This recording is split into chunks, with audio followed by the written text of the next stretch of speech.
events and results and causes, bringing to pass a happening, an event of time recurring and returning to its source. Of course, what we all see is what happens to be at this moment of time that we can appreciate with our mind, unless of course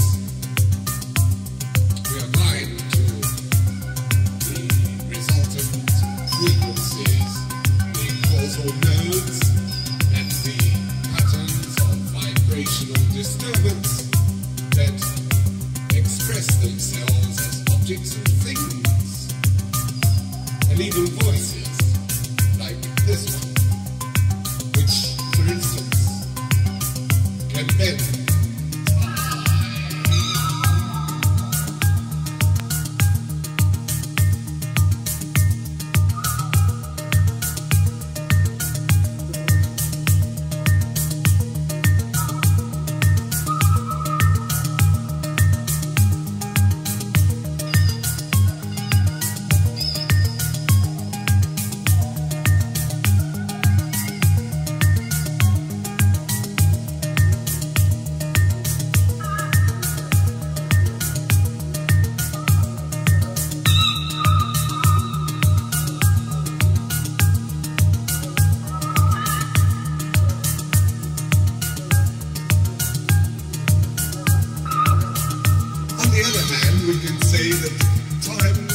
exist at all, and that it's just the way that we have to grasp things with our minds in order to be able to see anything or hear anything at all, and that in the state of perfect freedom, time is neither a moment nor beyond nor forever.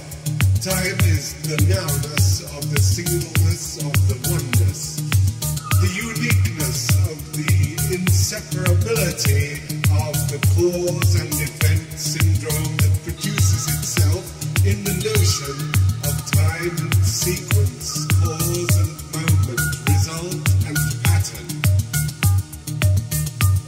You see what I mean?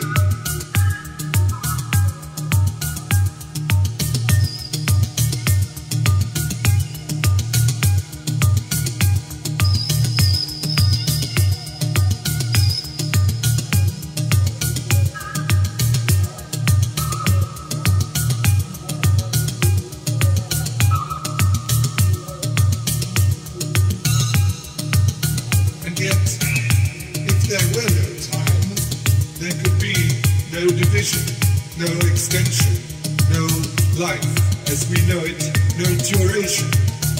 And so, if this is a division of something which does not exist, then how can we say that we who experience time and we who create time by being here at all can experience something which doesn't exist?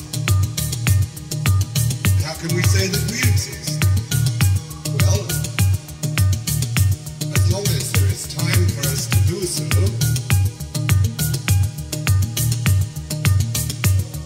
we can be here, we can see here, we can stand here, we can even examine what we do when we are here.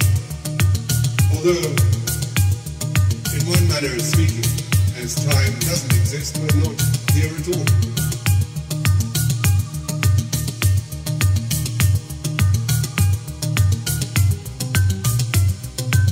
On the program today, we'd like to congratulate this particular human for coming somewhat near to realizing that we particles on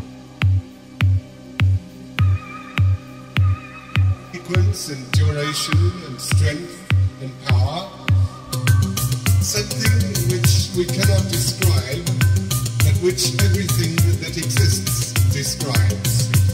Then this is what time is describing. And therefore, time may be said to be the description of what ultimately is.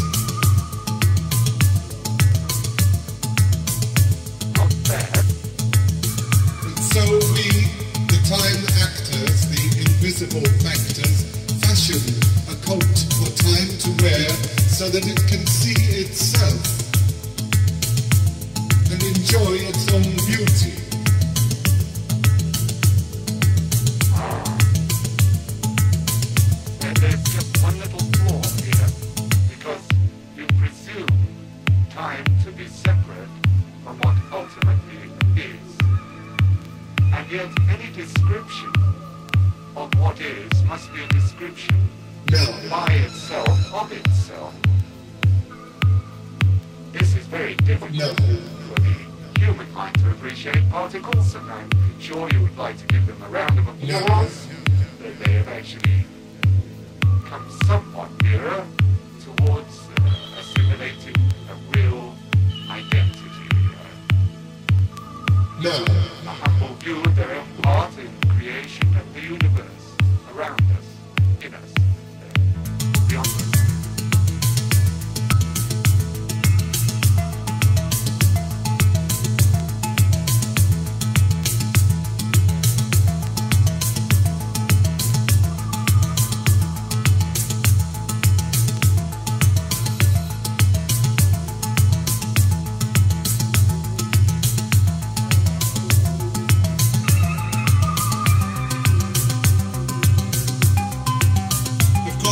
The wonderful thing of it all is that no one has time to experience all of time.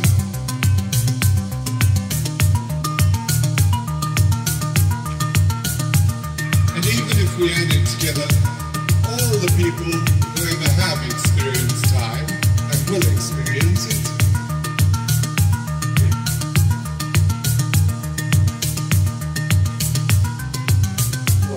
they still wouldn't describe it.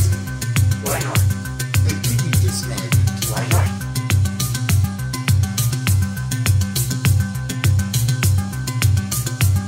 What is a long time to one person is a short time to another, and it's exactly the same time to a clock.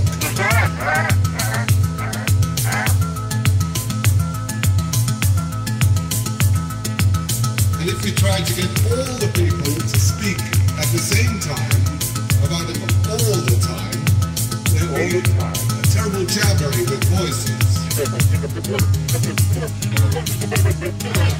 So, if we really wanted all the people everywhere that ever experienced time to talk about time at the same time, they would all have to say one single thing together. Perhaps that would be the word time, but it ceases to have any meaning.